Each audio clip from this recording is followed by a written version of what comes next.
What inspired the founding of Integrity Roofing, and how did the company get its start? Well, I got into this the very beginning of 2016, and I had worked for a couple different companies. And the last company that I had worked for was coming to an end for me, so I knew it was time to move on.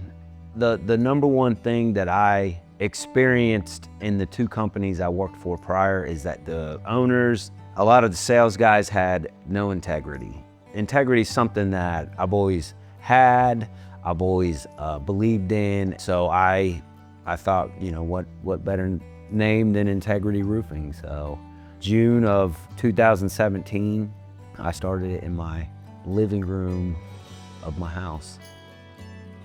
You know, when you're a new company, it's hard to get other people on board to believe in you. It's all been trial and error.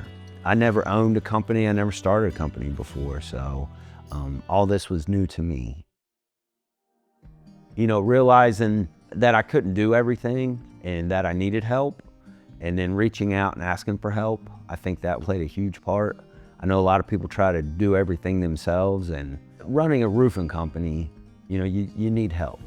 I mean, the first few years, you know, it was me out in the trenches almost every day, you know, selling and you know, doing the footwork. How we've grown over the years really is, I mean, I think kind of by accident. People just coming in. You know, Tracy, she came in.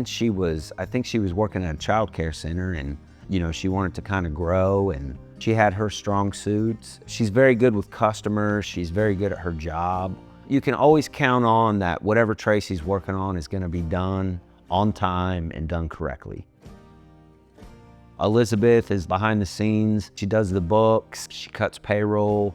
Her role is very important. I wouldn't let just anybody in to do that job. You know, Austin is a great sales manager. He's very open-minded. He's not a hothead. You know, he knows the process. He believes in the process. So he helps and guides everyone in that direction. So, you know, Austin, I've seen him kind of grow up. I mean, he's still a young man, but he was, you know, really fresh out of college and kind of looking for that career. And, you know, he's grown a lot over the years. So he's a real hard worker. So very blessed to have him. Quantity is not our concern, quality is. You know, I want to retain people. I want people to work here, not just look at this as, oh, I have to go to work. Like, I want them to love what they do. I love what I do. So, you know, I want them to have that same feeling. And I think we've done a pretty good job at, you know, maintaining that and putting that out there and being able to retain some really good people.